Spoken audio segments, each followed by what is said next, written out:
போக்ஸ்வேகன் இந்த பேர் எல்லா கண்டங்களிலும் எதிரொலிக்குது. பரபரப்பான நகர் வீதிகளிலும் சரி, அமைதியான கிராமத்து சாலைகளிலும் சரி, இது ஒரு பழக்கமான ஒலி. பிரபலமான பீட்டில் காரிலிருந்து நவீன எலக்ட்ரிக் கார்கள் வரை போக்ஸ்வேகனின் பயணம் புதுமையாலும் விடாமுயற்சியாலும் நிறைஞ்சிருக்கு. போக்ஸ்வேகனின் கதை அதிகாரப்பூர்வமா மே மாசம் 28ஆம் தேதி 1937ஆம் வருஷம் தொடங்குது. பெர்டினாண்ட் போர்ஷேவுக்கு மக்களுக்கான கார் வடிவமைக்க பணி கொடுக்கப்பட்டது. அதுதான் KDF வேகன், பீட்டிலோட முன்னோடி.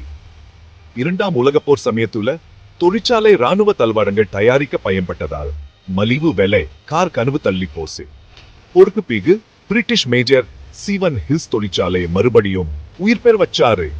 அதனால போக்ஸ்வேகன் டைப் 1 அதாவது பீட்டில் உற்பத்தியாச்சு. பீட்டில் ஜெர்மனியோட பொருளாதார மீட்சியின் சின்னமா மாறுச்சு.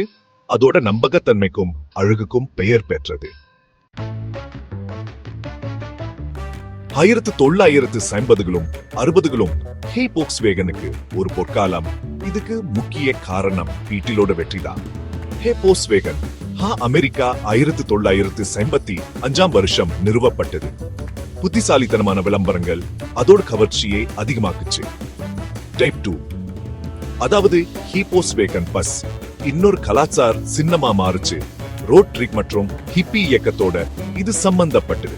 போக்ஸ்வேகன் உலகெங்கும் விரிவடைஞ்சு பிரேசில், மெக்சிகோ போன்ற முக்கிய சந்தைகள உற்பத்தி ஆலைகளை நிறுவுச்சு. ஆடி, சீண்ட் மற்றும் ஸ்கோடா போன்ற நிறுவனங்களை வாங்கினது. போக்ஸ்வேகனோட தயாரிப்பு வகைகளையும் சந்தை வீச்சையும் விரிவுபடுத்துச்சு. நவீன காலம் ஊழல்களை கடந்து மின்சார கனவுகளை நோக்கி 2015ஆம் வருஷம் நடந்த டீசல் கேட் புகை ஊழல போக்ஸ்வேகனை ரொம்பவே உலுக்குச்சு.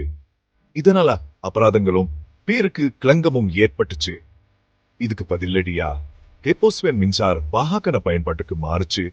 எலக்ட்ரிக் கார்களையும் பேட்டரி தொழில்நுட்பத்திலையும் பல பில்லியன் முதலீடு செஞ்சாங்க. டிரான்ஸ்பான் ஜோதிபவுன் ஐஷி-5+ திட்டம் போக்ஸ்வேகனை ஒரு முன்னணி நீடிச்ச நிலையான வாகன போக்குவரத்து வழங்குனரா மாத்துறதுக்கான வழியை காட்டுச்சு.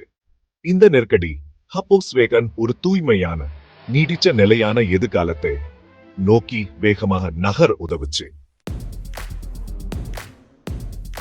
முன்னேறி செல்லுதல் போக்ஸ்வேகனின் மின்சார எதிர்காலமும் புதிய எல்லைகளும். போக்ஸ்வேகனோட மின்சார எதிர்காலத்துக்கான அர்ப்பணிப்பு ரொம்ப தைரியமானது. இதுக்கு மாடுலர் எலக்ட்ரிக் டிரைவ் டூல்கிட் தான் முக்கிய காரணம். ID பேட்டரி மற்றும் ID4 உள்ளிட்ட முழு எலக்ட்ரிக் கார்களின் ID குடும்பம் போக்ஸ்வேகனின் புதிய நீடிச்ச நிலையான முகத்தை காட்டுது. போக்ஸ்வேகன் பேட்டரி செல் உற்பத்தியில முதலீடு செஞ்சு அதோட மின்சார இலக்குகளை அடைய சார்ஜிங் உள்கட்டமைப்பை விரிவுபடுத்துது. மக்களுக்கான கார் என்ற கருத்து இப்போ மக்களுக்கான எலக்ட்ரிக் கார்கள் அப்படின்னு மாறிட்டு வருது.